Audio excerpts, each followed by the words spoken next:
Welcome to Watch Symposium. I'm Austin, and this is a paid collection review for Simon. And you might remember Simon from a video I posted a few months back. A link in the description if you haven't seen it. Check it out. It's a pretty cool video. Simon comes to Japan. We go watch shopping in Tokyo.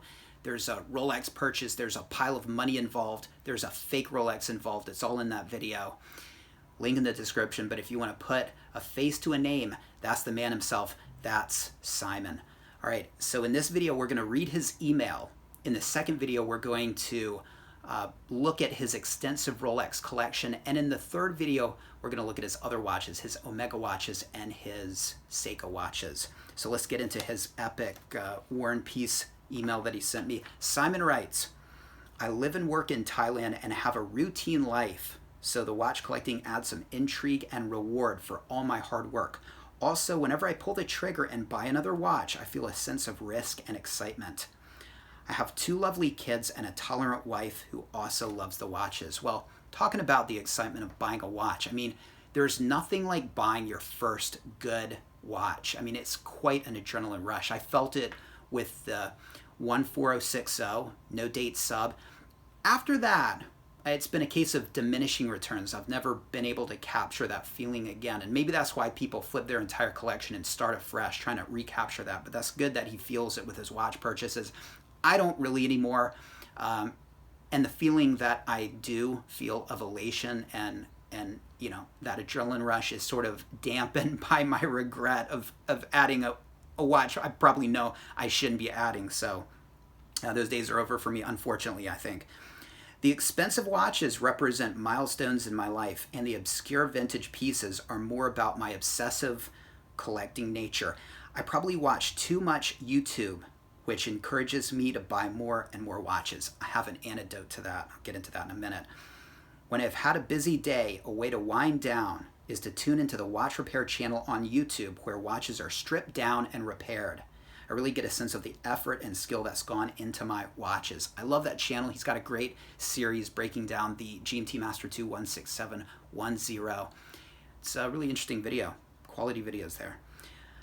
I was born with the collecting/addict gene. As a toddler, I collected teddy bears, and as a teenager, antique playing cards, which I later sold for a profit to go traveling. I am very much a novice when it comes to watch collecting. He's being a little bit humble there because Simon's been into watches for about 20 years, but just recently higher-end watches, Rolex watches. He also comes from a family that had some pretty cool watches, and we'll see one in this video. I love traditional mechanical watches, but I am not geeky about it. I mean, I don't know all the reference numbers. Hey! Or difference between the movements, as that's not so important to me, although that may change as time goes on. And that brings me to the antidote to collecting watches. You know, when you're not moving in this hobby, or pretty much in any hobby, things get boring, things stagnate. And for watch collecting, or among watch enthusiasts, that often means buying and or selling pieces. And if you don't want to flip your pieces and you don't want to keep adding pieces, you got to figure out how to make things interesting. One route to go is watch repair, getting into watch repair. Another is education, right? And that's education is the road I've chosen because I like reading about these watches, learning about them, learning about the nuance helps me appreciate the watches I have on my wrist, much like you watching the repair channel. And I feel like I grow in my knowledge, and it just sort of makes things interesting. And I don't keep having to add pieces. And so that might be something I would recommend. I am more aesthetically driven and love historical iconic watches. I wear all my watches and buy them fully serviced and cleaned up. I'm not a purist, although I prefer them to be basically original with no aftermarket parts.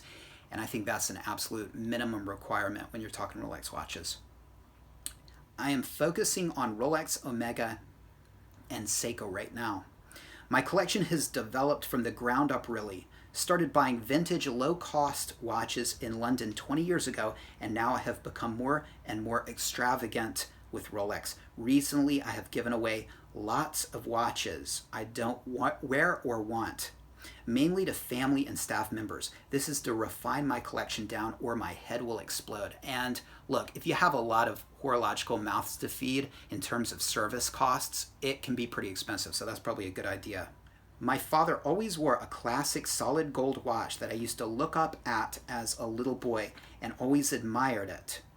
So that's why I have a love for gold watches, as well as tool watches. My granddad's old Omega Seamaster was given to me when he passed away, so is a nice keepsake, and that's one of the reasons I feel an affinity for the Omega Seamaster. And look, having any one of your grandfather's watches is amazing, but when your grandfather's watch is a cool watch in and of itself, it's even better. And I know how you feel.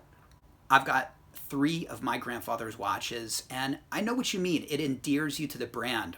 One of my grandfather's watches is a Timex, and recently I bought a couple of Timexes for my daughter, and I thought as I was ordering them, Granddad would approve. And so I know how you feel, and that's a beautiful watch, and I think your granddad had great taste, and it's probably has to be one of the most special watches in your collection, so you're very lucky to have that.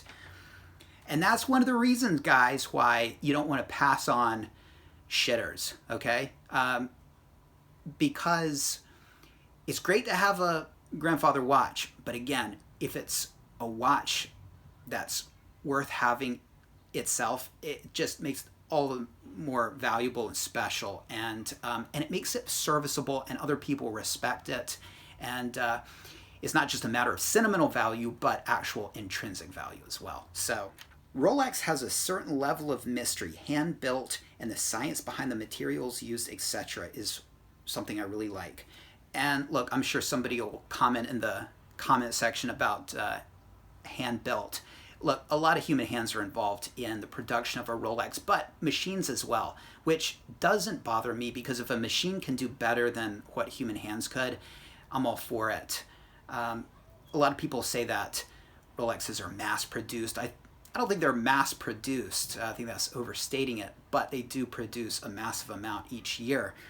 And you mention the science behind the materials, and that's really one of the last frontiers of mechanical watchmaking. And Rolex and Omega 2 are really at the forefront. You know, the material they use, the steel they use for their cases, or the material they use to make the hairsprings, or even the non-magnetic component parts of the movement, or what they put in the inserts for the bezel, the Serichrome. I mean, it's they're at the top of their game as far as the development of the materials they use for their parts, and that's really I think one of their strongest assets at present.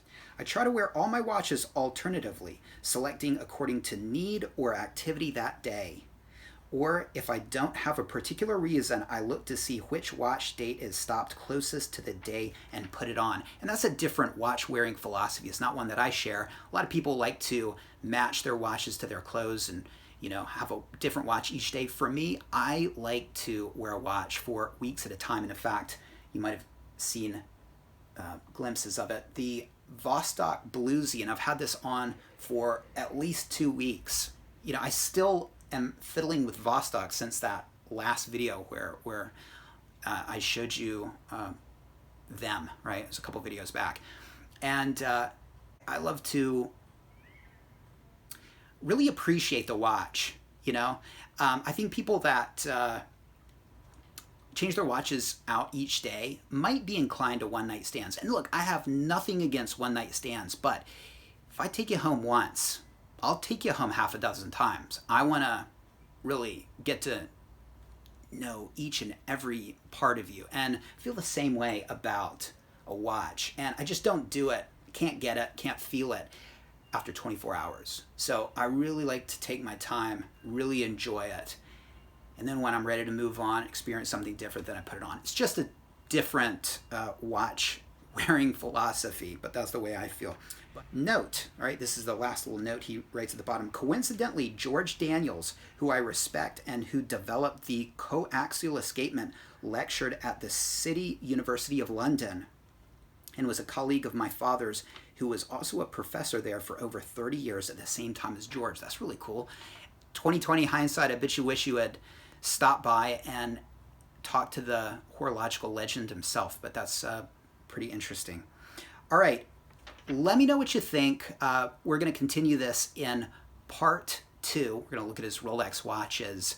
And look, do you have a watch wearing philosophy? All right, for me, you know, I love to engage. Take it slow, enjoy, caress, love, appreciate the watch. It takes a few days. Don't rush it. You know, what about you? Do you switch your watches out each day? I'm kind of curious. I know. I mean, Mark Goldberg apparently switches out his watches a couple times a day, which yeah. Mr. Bottom Massage Machine. Interesting. I mean, what does that say about his love life practices in his younger years? I think it says something, perhaps, or maybe it doesn't. Maybe he just likes watches. But anyway, let me know what you think. Take care. Be sure to subscribe. Be sure to like this video. Throw in a comment. Spam the hell out of it. And take care. See you next time.